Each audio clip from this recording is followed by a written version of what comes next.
तीन बहनों की लालची भाभी। करिश्मा, रेशमा और मनीषा तीन बहनें हैं। उनका एक भाई भी है, मयंक। मयंक अपनी बहनों को बहुत प्यार करता है, लेकिन मयंक की पत्नी सविता इस मामले में मयंक से बिल्कुल ही अलग है।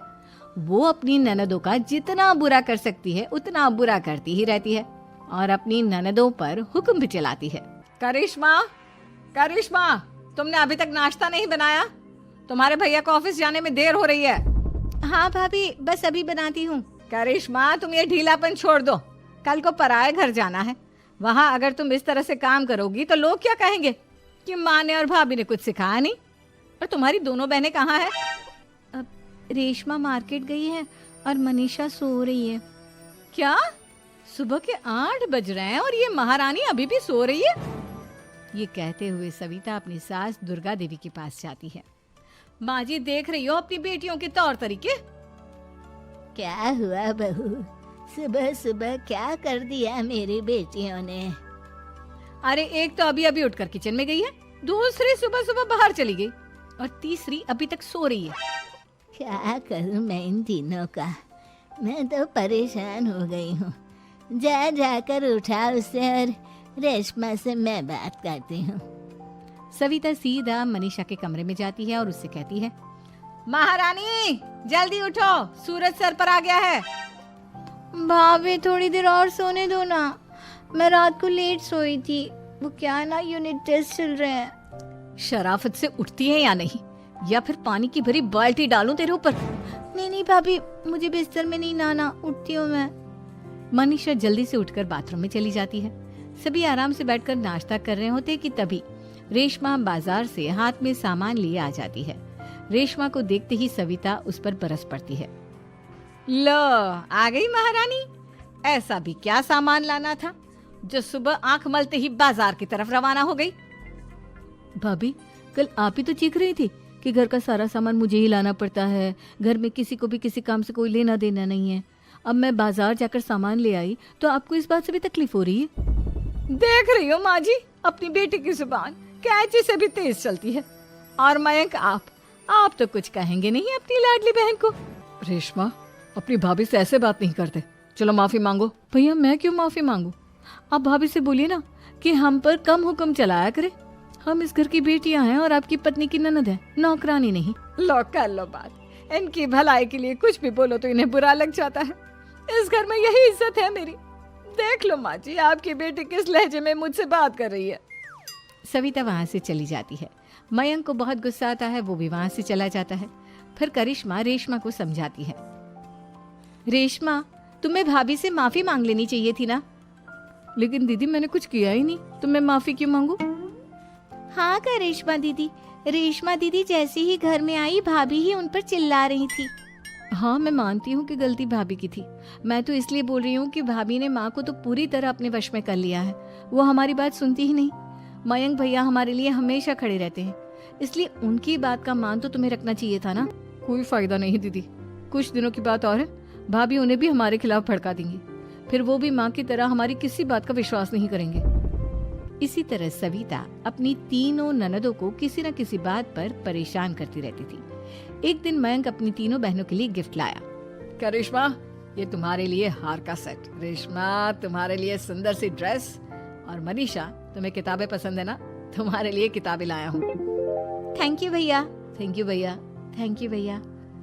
करिश्मा, तुम्हारा नेकलेस कितना सुंदर है। ये भैया कहाँ से ले आए होंगे? मैंने भैया को 3 दिन पहले फोन पर ये डिजाइन दिखाया था और आज भैया ये ले आए। सविता तो अपनी ननदों के गिफ्ट्स देखकर जल गई और करिश्मा का नेकलेस तो उसे भी बहुत पसंद आया था।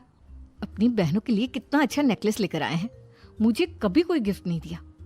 मैं आज ही ये हार चुरा लूंगी। रात में सविता करिश्मा का हार चुरा लेती है और इसी तरह उसे अपनी ननदों की जो भी चीज अच्छी लगती वो उसे मांगती नहीं, बल्कि रात के अंधेरे में चुरा लेती। इसी तरह दिन बीतते गए और सविता ने मयंक के दिल में भी उसकी बहनों के लिए नफरत पैदा कर दी। एक दिन मयंक ने करिश्मा और रेशमा के लिए रिश्ता देखा और ये बात उसने घर में सबको बताई। माँ, करिश्मा और रेशमा के लिए बहुत अच्छा रिश्ता आया है। वो लोग कल इन्हें देखने आ रहे हैं। आप और सविता मिलकर सारी तैयारी कर लेना। ये सुनकर करिश्मा और रेशमा खुश हो जाती हैं, लेकिन सविता सोचती है, अगर इन दोनों बहनों की शादी हो गई तो घर और बाहर का काम कौन करेगा? मनीषा तो एक नंबर की कामचोर है, उससे तो किसी बात की उम्मीद लगाना ही बेकार है। मुझे इस शादी को रोकना होगा। अगले दिन सभी लड़के वालों के स्वागत की तैयारी करने में लगे होते हैं। तभी मयंक अपनी बहनों से आकर कहता है, तैयार हो गई तुम दोनों? देखो दोनों लड़के बहुत अच्छे हैं, मैं कोई कसर नहीं छोड़ना चाहता, इसलिए तुम उनके सामने अच्छे से बिहेव करना और अपनी भाभी से लड़ने मत लग जाना। करिश्मा, तुम वो नेकलेस पहन लो ना जो मैं तुम्हारे लिए लाया था। भैया मैं बहुत देर से वो नेकलेस ढूंढ रही हूँ, लेकिन मुझे मिल ही नहीं रहा। क्या तुमने नेकलेस खो दिया? तुम्हें पता भी है वो कितना महंगा था? तुम कोई काम ढंग से नहीं कर सकती। मयंक गुस्से में वहां से चला जाता है। थोड़ी देर बाद लड़के वाले भी आ जाते हैं। वो दोनों बहनों को पसंद कर लेते हैं और रिश्ता पक्का हो जाता है। लेकिन सविता के दिमाग में तो कुछ और ही खिचड़ी पक रही थी। वो पंडित जी के पास करिश्मा की कुंडली लेकर जाती है और उन्हें पैसे देकर करिश्मा की कुंडली बदलवा देती है।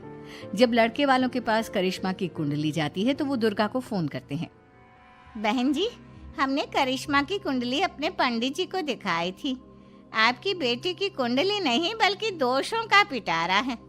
देखिए, मैं और मेरे पति इन सब बातों में बहुत विश्वास करते हैं, इसलिए हम आपकी बेटी से अपने बेटे की शादी नहीं करा सकते। इस तरह करिश्मा का रिश्ता टूट जाता है और सभी घर वालों को बहुत दुख होता है। अब कविता सोचती है, चलो करिश्मा का तो रिश्ता टूट गया, अब रेशमा का भी रिश्ता तोड़ना है। क्या करूं? अब सविता आवाज बदलकर किसी अननोन नंबर से रेशमा के होने वाले ससुराल में फोन करती है। हेलो, मैं कौन हूँ कौन नहीं ये आपके लिए जानना जरूरी नहीं। बस इतना सुन लो कि रेशमा का 2 साल से किसी के साथ अफेयर चल रहा है। बस रेशमा का रिश्ता तोड़वाने के लिए सविता का इतना कहना काफी था। अब रेशमा का भी रिश्ता टूट गया। मयंक और दुर्गा देवी ने रेशमा को खूब खरी खोटी सुनाई और उससे बार बार उस लड़के के बारे में पूछने लगी। आप दोनों मुझे क्यों परेशान कर रहे हो? अरे कोई लड़का होगा मेरी लाइफ में तो मैं बताऊंगी ना, जब कोई है ही नहीं तो कहाँ से लाऊं मैं कोई लड़का? तो तेरे होने वाले ससुराल वालों को फोन किसने किया था? माँ मैं नहीं जानती किसने फोन किया था, मैं सच कह रही हूँ। मैं तो पहले ही कह रही थी इसकी लगाम खींच कर रखो, लेकिन मेरी सुनता ही कौन है। आप चुप रहिए भाभी, ये सब आपका ही किया धरा है। अब तीनों बहनों को विश्वास हो जाता है कि ये सब उनकी भाभी ही कर रही है। तीनों बहनें अपनी भाभी को सबक सिखाने के लिए एक वकील कर लेती है और घर में हिस्सा मांगना। देखो भैया, माँ बाप की जायदाद में जितना बेटों का हक होता है उतना ही बेटियों का, इसलिए इस घर के 4 हिस्से होंगे और हमें अपना हिस्सा चाहिए। मैंने तुम्हारे लिए क्या क्या नहीं किया और तुम इस घर में हिस्सा मांग रही हो? भैया, आप और माँ हम बहनों की कोई बात नहीं सुनते हो और भाभी हमारी शादी नहीं होने देगी क्योंकि उन्हें लगता है कि आप हमारी शादी में ज्यादा पैसा लगाओगे और उन्हें हम जैसी फ्री की नौकरानी कहाँ मिलेगी। तो हम भाभी के साथ तो रह नहीं सकते, हम बहनों को अपना हिस्सा चाहिए। अरे तुम्हें शर्म आनी चाहिए अपने भाभी पर ऐसा इल्जाम लगाते हुए।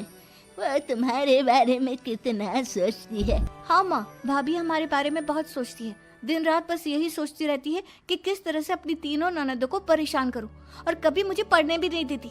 दोनों बहनों का रिश्ता भी तो इन्होंने ही तोड़वाया है और रात में हमारे कमरे में आकर हमारी चीजें भी चुराती हैं। इसी तरह सविता की तीनों ननदें अपनी बात पर अड़ी रही।